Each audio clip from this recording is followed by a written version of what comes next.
Good afternoon, everyone, and for wherever you are in the world joining us from, great to have you with us. For those of you who don't know me, my name is Rich Seddon. I'm one of the managing partners at PMI. You'll see on the screen my full contact details, email address, and my LinkedIn. Do feel free to link in with me. Often people interact after the sessions with us, and so it's great to hear from you. As Lauren also mentioned, in the chat, you'll see the link to our company LinkedIn page, which these days is where the majority of our traffic, hints, tips, tools, etc., are directed to. So do take a look at that and follow us. We're on a mission to get to 5,000 followers before the end of the summer, so please help us along the way with that. So making a difference now.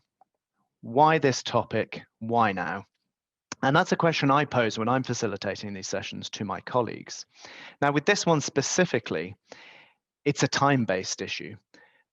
Simply put, alarmingly, we are at the 18th of June, nearly the end of the calendar month, and it's halfway through the year. And typically, and in a lot of cases, that's the time when we reach the halfway point through our strategic cycles. That could be your improvement and your performance improvement strategy cycle, your objective cycles, your deliverables for the year. Typically, it's at this point that clients start saying to us, we need to work out where we're going next. We need to revisit where what we've achieved so far or what we haven't achieved so far, and start planning for how we're going to move things forward for the rest of the year. In short, it's a psychological tipping point. It's not too late to make lots of difference at this point in the year. We're not having this conversation in November where we're panicking to get everything done in the next 3 weeks before the year end. So that's why this topic now. So what I'm going to share with you today is some thoughts and observations and theories about how to take a look at where you are, reevaluate what you're trying to accomplish, understand your current performance, and make space for improvement. Now, anyone that's been on any webinars, or for that matter, pretty much any meeting with me ever, will know that all my agendas are theories. This is a theory. This is my current theory, and that theory may be subject to change. So, without further ado, let's get into the content. So I'd like to start off, first for a PMI webinar, I think, with a very short Rabbie Burns, the Scots poet Rabbie Burns quote.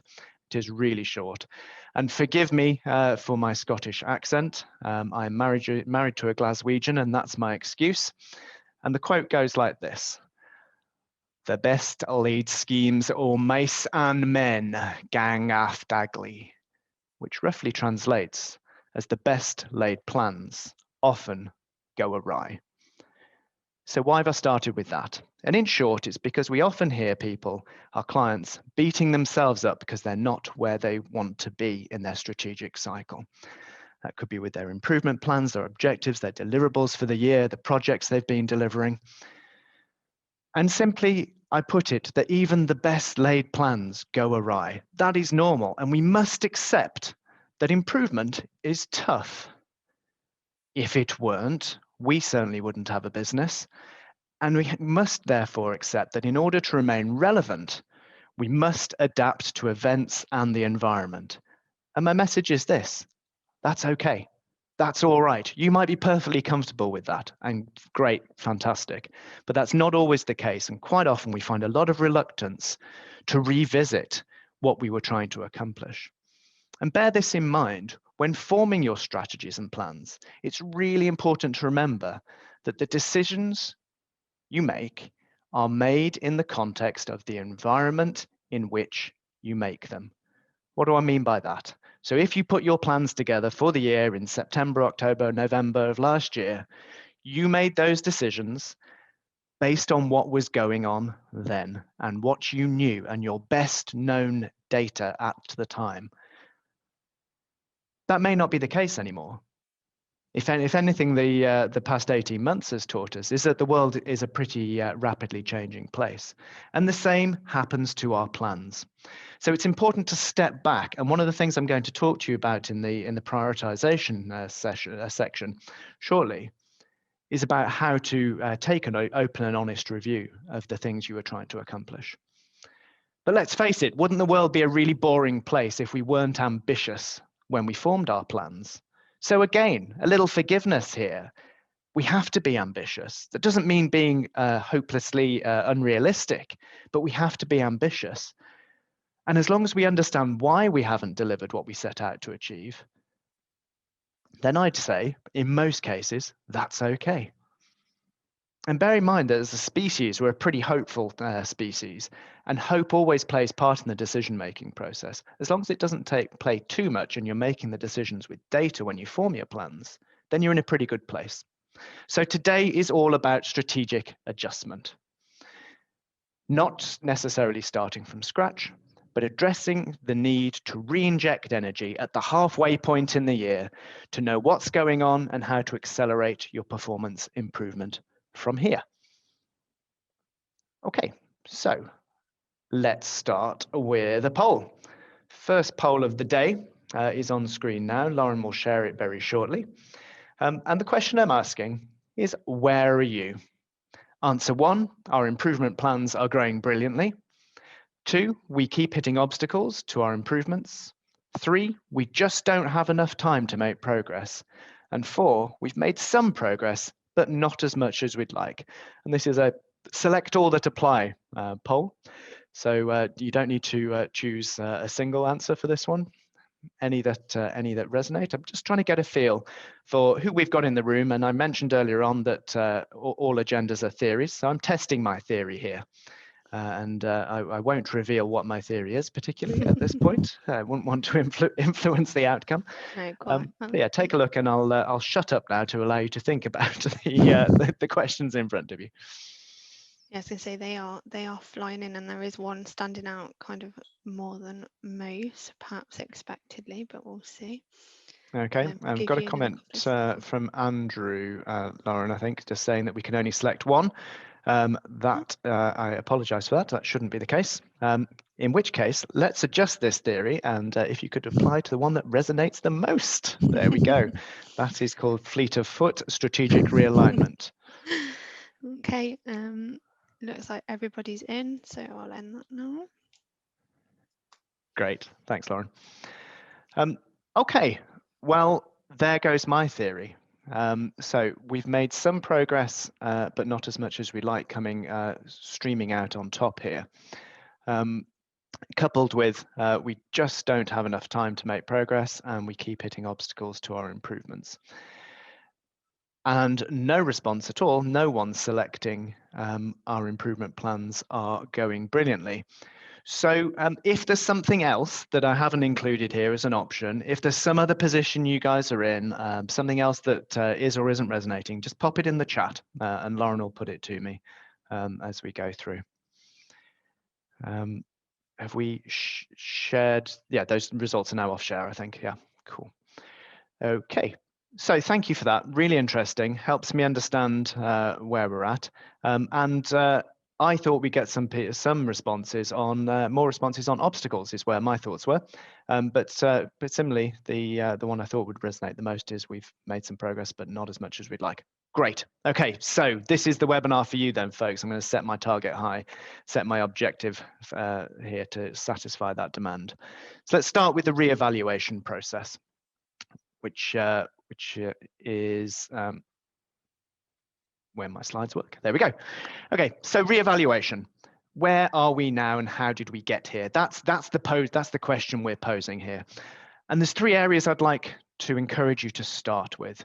First of all, thinking about each of the items, each of the individual items you were trying to achieve. They might be tasks, they might be projects, they might be subtasks within a project. Ask this question. Do you have a baseline? So when you put these plans together, whenever it was, maybe very recently, maybe in the distant past, was there a baseline performance? And the reason we ask that question first is to compare it to what the position is today. And what you'll see here is I start painting a picture of how to form some priorities here. So asking, is that baseline available? Did you have it? If not, why not? If not, can you get it? Is a great way for ruling some things in or out for further attention. Similarly, that interlinks with reviewing the justification. Why was this thing that you were trying to work on important, and is it still? Now, what I see time and time again is project teams working on the assumptions that the baseline was set, The justification and the business case was made, rubber stamps applied, either physically or virtually, and this thing was important. But they rarely asked the question, is it still? More importantly, most project teams are not given the scope or permission to ask that question, and therefore don't. And that in itself is quite dangerous because it can lead us to working on the wrong things. And coming back to my comment earlier that all decisions are made in the context in which they're made, same applies here. We chose these projects, we chose these tasks in the context in which we were in at the time. Does it still stand? Doesn't mean you have to ask it in a particularly challenging or aggressive form. Constructive database discussions around the justification is entirely valid, and we must all have our minds open to that. And if leaders don't have their minds open to it, then it's down to us as improvement people to develop the business case and the data set to understand why this thing is or isn't important. So going through that cycle, baseline first, then the justification, and then taking the time. Now, what have we learned? So that just doesn't mean what have our successes have been and how do we celebrate success in isolation. That includes what's gone well and what has got in the way. Again, this open and honest discussion around what each individual thing you were trying to achieve. Put those three together, baseline, justification, and the lessons learned, and you're starting to paint this picture of how of where you go from here, and what are the things that are worth prioritizing going forward. And it's a webinar with me. Of course, it's going to have the 3-question model in it. Absolutely applies in this circumstance. In practice, probably one of the most applicable settings for this model. Addressing this model against each of the strategic objectives you had, or the project objectives, or the projects. What was that project trying to accomplish? How will we know a changed improvement? There's the baseline right there. What's going to change? What are the things we were influencing to change? And what changes can we make that will result in an improvement? What have we learned? What's got in the way? Why haven't we made the progress in the areas that we wanted to do? And this can be achieved in a fairly rapid, few hours at a time workshop setting, where you step through querying the status of each of the tasks that you were set out to do, each of the projects. It's really simple. If you stick to a structured agenda, something around these 3 questions, it really does help you get the first breakthrough as this kind of unwrapping starts to emerge of the things you need to work on next to make a difference. So whilst doing that, there are some key questions to ask when reprioritizing at pace. How long will implementation take? So this is kind of the second overlay. So you've queried the baseline, you've queried the justification, you've understood the lessons you've learned. Now what? How long will this thing take to implement? What is the potential size of the impact? And differentiating that from what is the speed of realizing the impact? And question 4 is, do we have to do all of it? Now, what I find is that question 2 and 3 here are often muddled up. People just talk about the impact of this project without differentiating between speed and size. Now, at the halfway point in the year, that's a really key decision-making point, and a piece of evidence for you to use to decide what are the things and how you're going to work on, and what are the and in what order. And being bold and asking, do we really have to do all of this? Or are there elements from what we've learned, are there elements that we could do separately and roll out independently in a way that your original plan, because your decisions were made in the context in which they were made, never conceived? This really simple structure can really help some powerful, enlightening discussions. Now, what we also find is that you can put some scoring on these potentially in order to rank them. Now, I won't go into too much more detail on that, and I'll tell you why shortly. But just a quick kind of introduction to that. You may choose that against each one of these questions, certainly questions 1, 2, and 3, you put some kind of scoring, which and then if you add the scoring up, it enables you to start ranking your priorities and the things that are most important. And that doesn't mean it'll be right when it comes out, but it will provide you with further evidence and further food for discussion and thought. Now, of course, PDSA has a big role to play in this. At the halfway point, PDSA can be your license for experimentation. It should be anyway. But at the halfway point in the strategic cycle, the ability to break out on that fourth question there, do we have to do it all? Or are there pieces that we can do through rapid planning, action, studying, and acting again? Can we do that? And I've emphasized A here, because a lot of the time we get to so the act of the cycle. A lot of the time we get to this point in the year, and people just want to get going, or there's things that should have been done and haven't been done. Well, deploy PDSA in small, safe, rapid cycles. Really is your license to get going with stuff. And I'll resist the temptation to sing here. You'll be relieved to hear, but letting go. We've got to face this. Successful performance improvement programs do these three things. They adapt, they adopt, and they abandon. It's a really tough thing, and I started to allude to it earlier on. It's a really tough thing to let stuff go. And some of the most emotive discussions I have in my career working with both clients and colleagues is taking things off the project list and the strategic deliverables list. Because you've got time, money, energy, thought invested in these things. They didn't just come out of the blue.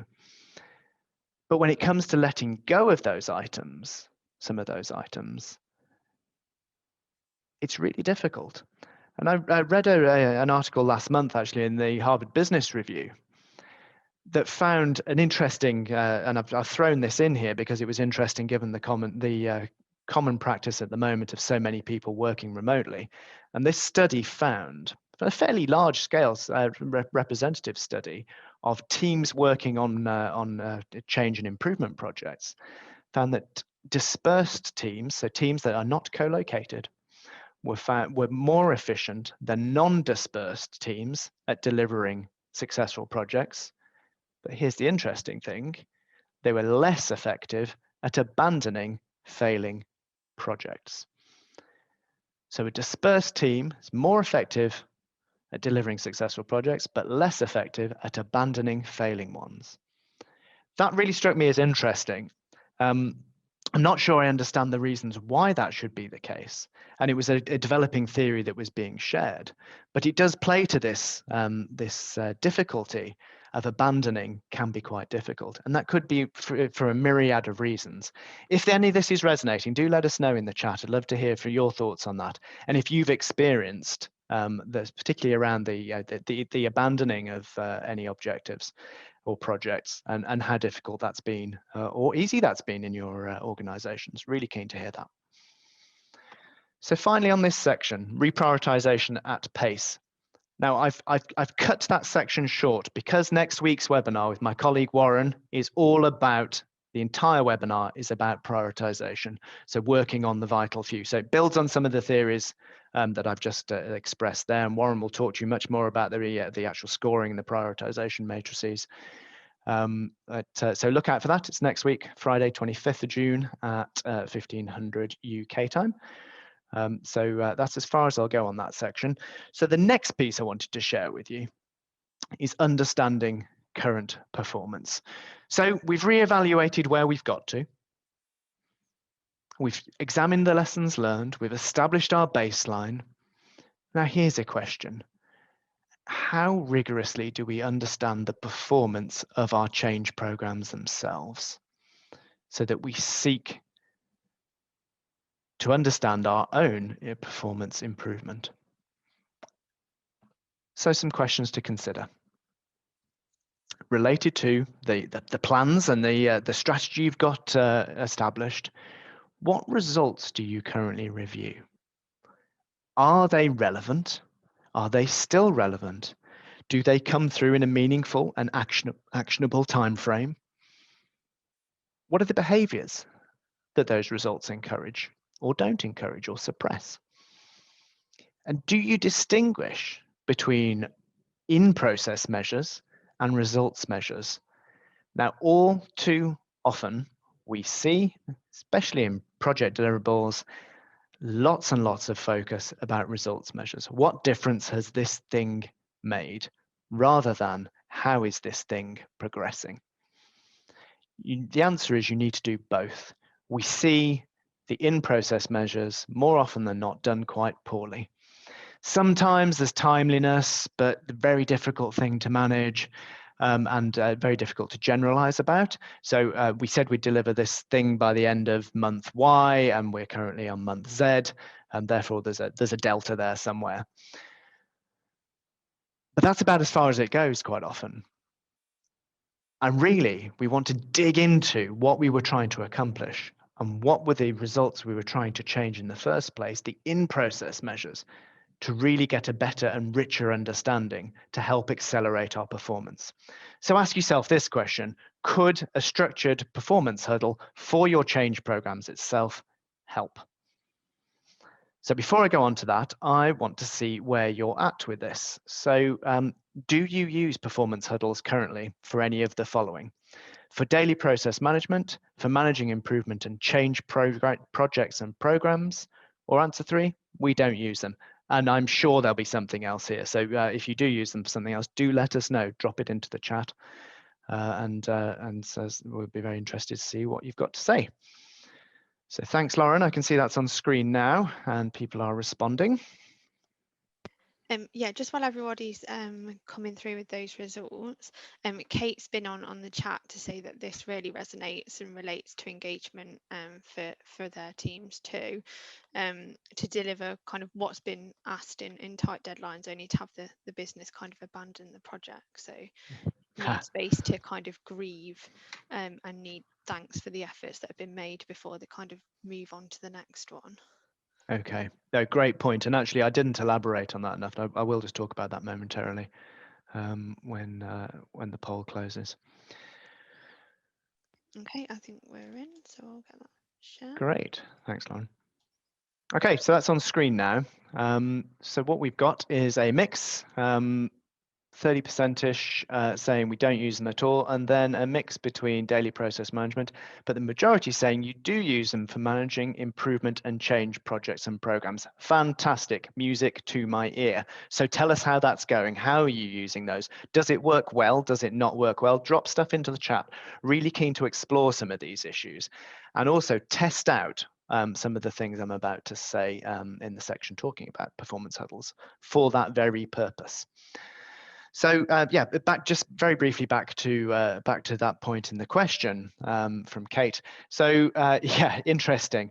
That's another aspect, and I didn't mention that, how that feels for the abandonment of the of a project to the people that have been working on the project. A huge issue, and what I find in all too often is that the detailed logic and rationale is often not effectively communicated.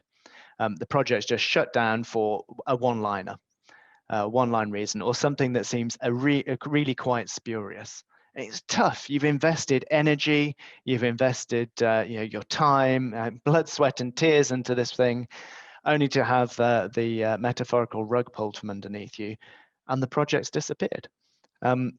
That's the other part of reluctance to it. And I wonder, thinking out loud, I wonder if that research around the dispersed teams has anything to do with that, and whether people are working in a different way when they're dealing with a dispersed team.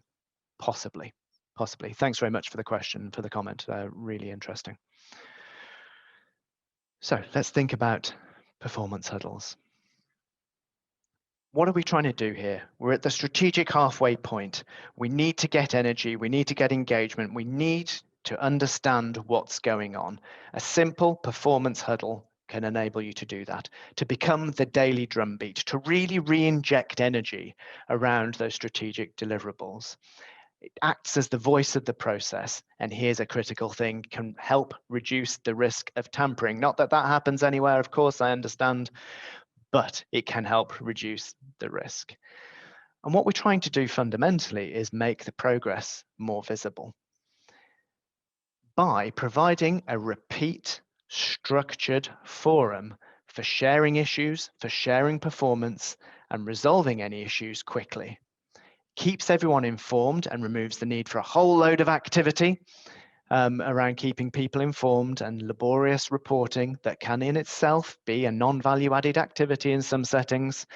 And the daily performance huddles do not need to take too long. You don't need to make a meal out of these things. Now, we put together a while ago a infographic which has resonated really well with people. Lauren's just going to pop the link to that in the chat, which is a download that you can grab from our Knowledge Hub on our website. It's just a very simple infographic. If you do have any questions about how to implement it, you may have gathered I love to talk, so don't hesitate to get in touch. If you're facing a challenge where you're trying to implement these things, I've got loads of perspectives on it, and I've seen the good, the bad, and the ugly in all kinds of corporate and governmental settings. And no challenge is insurmountable on these things, and I have yet to see them not help. They can be done really badly, they can be done really well. But when we're, one of my key pieces of advice is get a structured review format going. And one of the other things I've found, particularly this year, and as June's progressed, one of the things I wanted to express in this webinar is I've been surprised and disappointed in the number of clients that have said, well, we're working remotely, our huddles, we're not having our huddles because we can't get round the board in the office. It disappoints me because it's simply not the case. It's simply not necessary. And in 2021, going forward, all of our huddles should be possible for people to join virtually and join physically. We need to accept that and embrace it.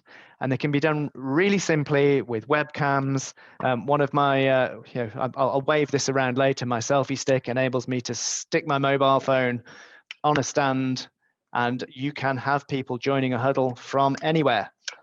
So there really isn't a reason for that not to be done. And if we're looking to maintain performance, we're looking to really share these issues. And if they work physically, they should work virtually. And we've got to accept that it's all the research and opinions that keep coming in. The world of work has changed, and it is unlikely to go back where everyone, 100% of your people, are going to be all in one place at one time. So virtualize them now, make them bimodal, allow people to join physically or not, to really keep this drumbeat going. And I always say this to people when they question how to tackle the huddles. They're either important or they're not. If they are, then you should do them. If they're not, let it go. That's okay.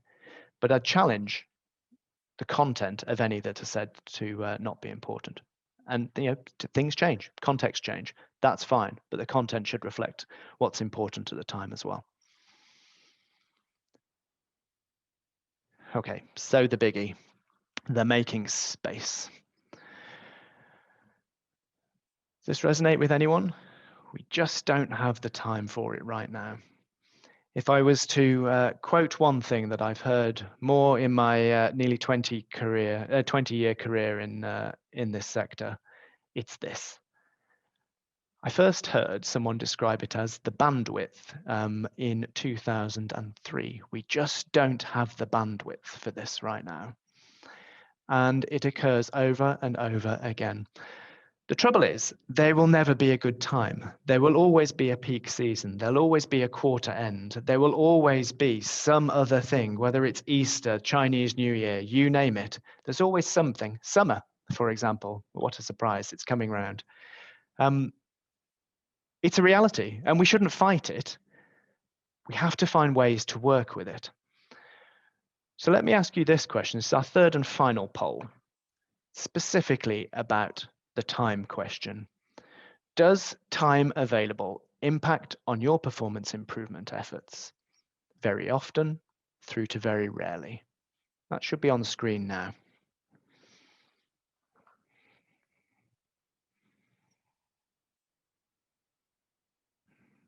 Okay, I can see that is indeed on screen. You are starting to respond. Coming through nice and quickly.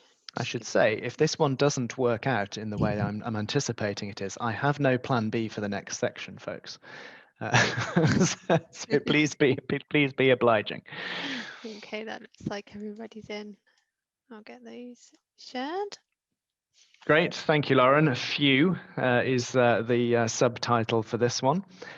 So exactly where I thought it would be, very often, and validating my previous slide that one of the most recurring themes of the I hear and come across is around the issue of time.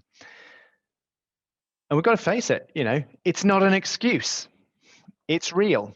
So let's think about some ways. Some are blindingly obvious, some are less so, to how we make space. So getting practical, some questions to ask. How are we spending our time? And it's a question that I regularly ask when I'm working with a client to understand what's going on. How and what meetings do I need and not need to attend? And how often do we challenge those needs to attend those meetings? Are there things we can just stop doing permanently or temporarily? And bear in mind, I'm trying to answer this question of making space to really get going with the improvement at this halfway point. Can duties be reallocated? And I'm always disappointed when I see particularly improvement projects, improvement programs with sky-high deliverables just piled onto someone in addition to their day job. Is it realistic? And that comes back to the questions I was posing at the very beginning of this webinar. Are we being realistic with the deliverables that we're setting? What less important projects can be put on hold and put on cancelled? Always a controversial one, always. Because again, it's tough. And of course, all these things are important and no one wants their projects cancelling. But again, one of the lessons certainly I've taken from the past 18 months is that things that you thought were essential may not be. And tools such as lateral thinking and creative thinking, or some of the tools that we teach in some of our sessions, such as ADID, the affinity diagram, can really help with this. To think these issues through as to what's important and what's not if we're trying to make space. And I got taught many years ago on a time management course, a classic time management course, the concept of the time stealer. Taught in a fairly cynical way, I have to say, which isn't necessary, but being aware of what and who are the time stealers. And my main observation is people routinely underestimate this. And improvement professionals need to be an optimistic bunch, but we're potentially amongst the worst at being realistic about these things. The additional things we commit to, the additional reports, data, services that we commit to reading, the emails we want copying in on, all add up. And my biggest learning from all of my time management training over the years is actually being acutely aware and attempting to be acutely aware of those little tiny incremental taxes on your time, if you like. I don't know if any of you have come across or are using Microsoft Insights, which is a tool in Outlook. I find it illuminating and alarming in equal proportions when I look at that. So it's a piece of AI that runs in the background in Outlook if you've got it enabled. It analyzes your interaction with others and your response rates to things like emails, Teams meetings, and analyzes your diary to look at what space you have in it. And it's got concepts like thinking space, focus time. Even if you don't agree with the output from it, it's interesting nonetheless. So if you don't use that, I would encourage you to do that. And it's all about this incremental disruptions. And it never ceases to continue to surprise me how many people are reluctant to communicate to their team that you need to not be disturbed so you can focus on working on some project deliverables. And I don't know what that's about. I don't know whether it's a need for feeling like a pressure that you feel like you need to be available. And I don't think modern devices help particularly where we're literally contactable around the clock. And certainly instant messaging and virtual working it's a profound and relentless approach and attack on your time to focus on delivering undisturbed large piece of work. And the fact is, most people's thinking style and working style enables you to get, and it requires you to get into a space, get into a zone and work on something for a fixed period of time. Now, I know people who are fantastic at that. They just do it naturally. They can shut the world out. They can sit in an open plan office and everything about them is just not happening. They get on and do what they need to do. I am not. One of the things that has helped me in my career is my epic nosiness. So I can never switch off. So if I am to work on something that requires dedicated time, I have to communicate to my team. I have to change my status on Microsoft Teams to do not disturb, put the phone face down over there, turn the notifications off on the watch. So otherwise my mind keeps jumping, checking that latest email, responding to it. One of the things that Microsoft Insights mentions is your response rate. And my repeat recommendation is you respond to emails too quickly. On average, I think I respond to an email within something like 7 minutes. And it recommends only reading my emails every 2 hours. I'm trying, is all I can say. I'm trying. I have not yet got there. But be aware, this is real practical stuff, I realize, and write down in the detail. But these are some of the theories that I see, and I look across clients, and it's a common recurring theme, which is why I've included it for today. So next on this piece is the energy for change. And it's not always appreciated. We talk about space, and indeed I've asked questions just about space here, and I've asked you poll questions just about space. But here's the thing, managing the energy and motivation is equally as important as having the time itself to make the change. So before I go any further with that point, I've got a question, I think, from Lauren. Yeah, it's just more of a comment from Lucy, actually, really pertinent to me.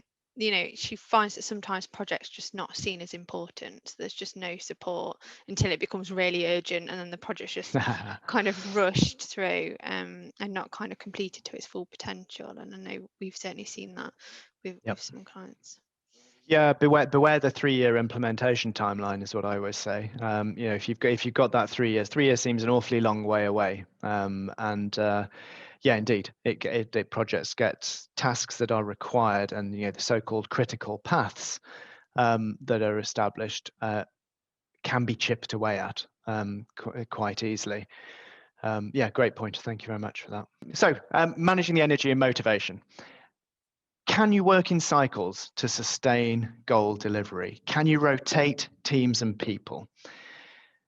Now, there's counter arguments to this, that you get a level of continuity if you have the same people involved in your deliverables and your projects. But can you break those down so that people have got bursts of time to work on deliverables that are defined spaces of time?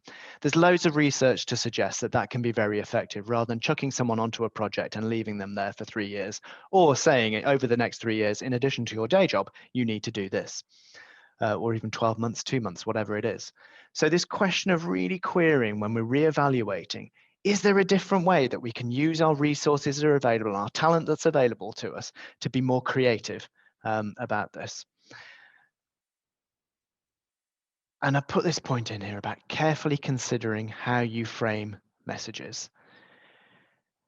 The motivational message, the simplistic motivational message, which we see very often, is how vitally important this thing is to the business, with very little around the data that's going to be influenced. And set the goals right up here, because I'm a leader, right? So I have to really set these goals high and tough. But my advice, as those things are being crafted, is not to be unrealistic. Your colleagues and your customers and your people will see through it. And it doesn't help with motivation setting the bar incredibly high. That's not to say don't be ambitious. That's not what I'm saying here, so please don't misunderstand me. But carefully considering those messages. What are the key things we're trying to influence, and why are those important, is a nuance that I see all too often missed. And it gets lost in jargon. So I put these, I regularly put messages that clients are intending to send out to their workforces through a filter, and I reread them and I show them to some people that don't know what they're about, to do a test of it. If you receive that, what would be your response?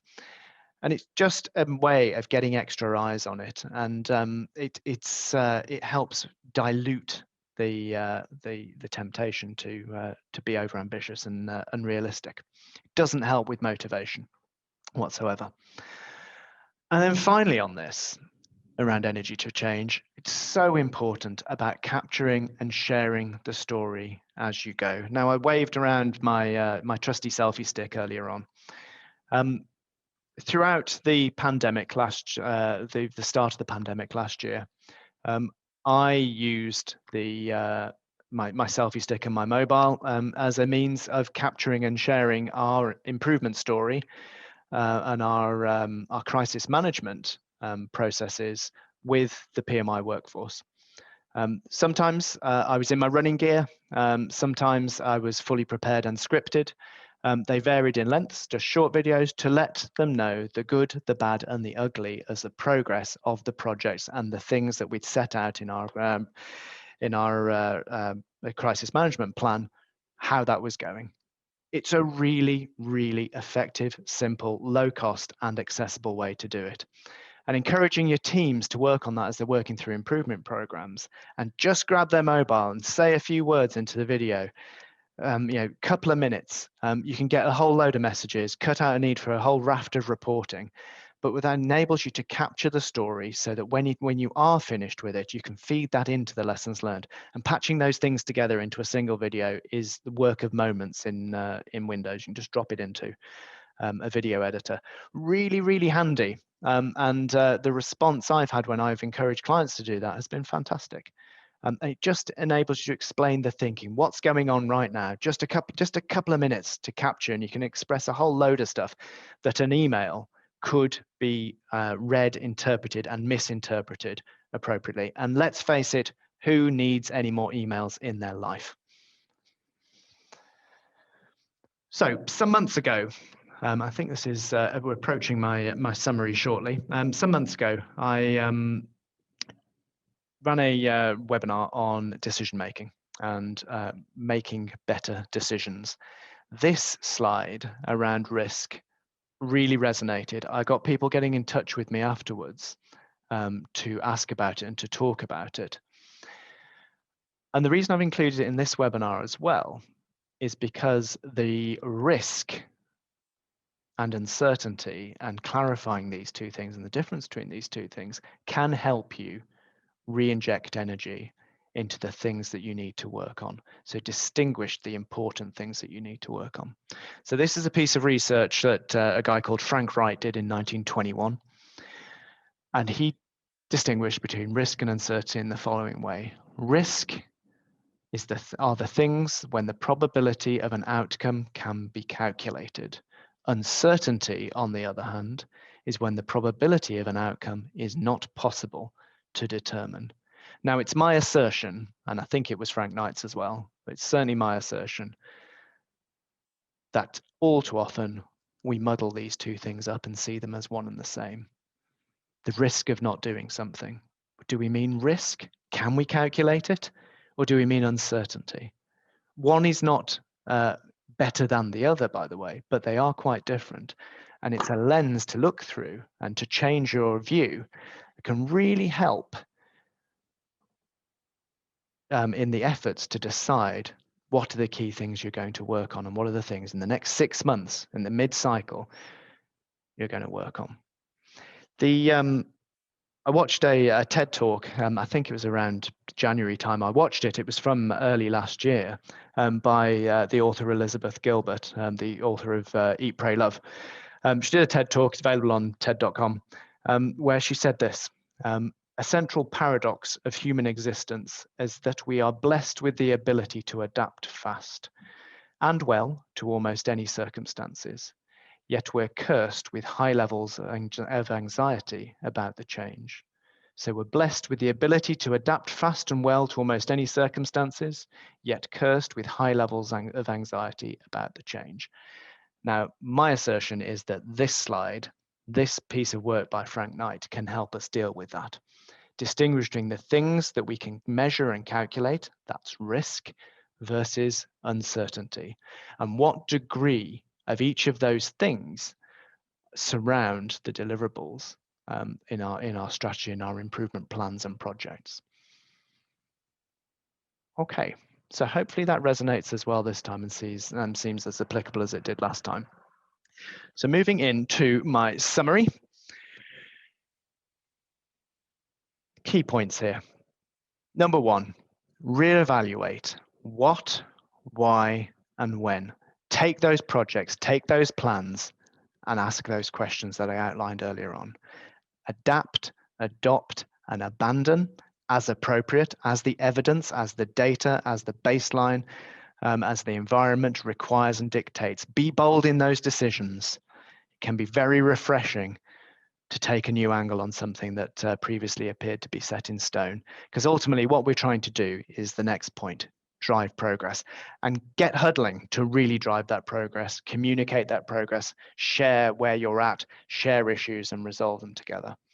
Making space is not just about the time. Remember the point around the energy.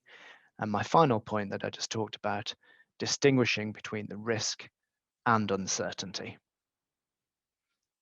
So thank you very much for that. And hopefully those points are interesting. Do get in touch. As I said earlier on, do love to talk. So let me know if you'd like to talk about any of those, any of the content that I've touched on already. Lauren. Yeah, that's great. Thanks, Rich. I think just the one question in the chat and possibly difficult to answer. So if you were going to like a difficult one. if you were going to make the space, so assuming you kind of made the space for any of the other four to kind of prioritize as the first thing to do, what would you kind of go for? I'd go for the huddling. And I'm answering that with direction because you can feed in all of my other points into the appropriate huddle structure.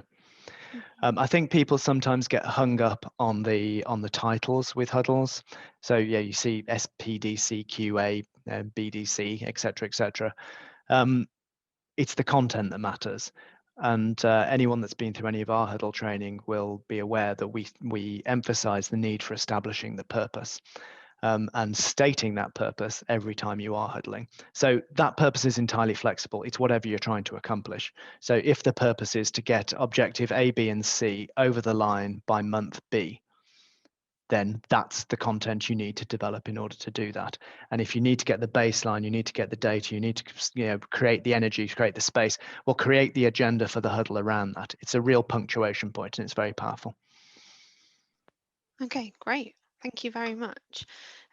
So just before we close out today's session, guys, you'll see some information on your screen shortly about our upcoming Lean Practitioner Yellow Belt course. Was that a hint to me to progress the screen on, Lauren? Yes, you were very subtle.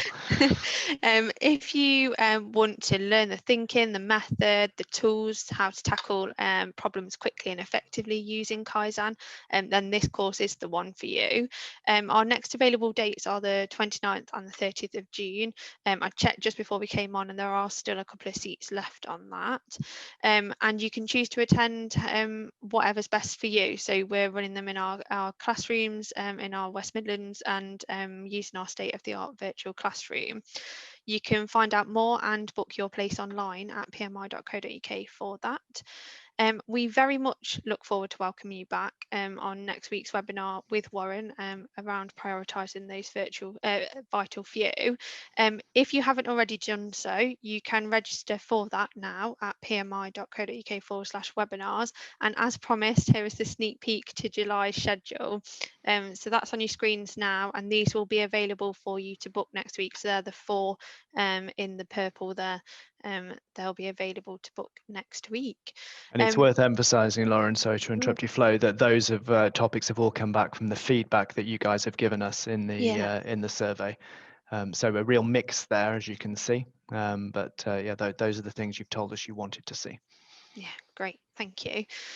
So finally, please do look out for that Voice of the Customer survey you'll receive from us shortly. And again, we'd be really grateful for your feedback on that and any suggestions for future topics. As you can see, they do make their way into our schedule. So that brings us to the end for today's webinar. So on behalf of PMI, Rich and myself, I'd like to just thank you all for joining us and wish you a very safe and relaxing weekend. Thanks, Thank everyone. you.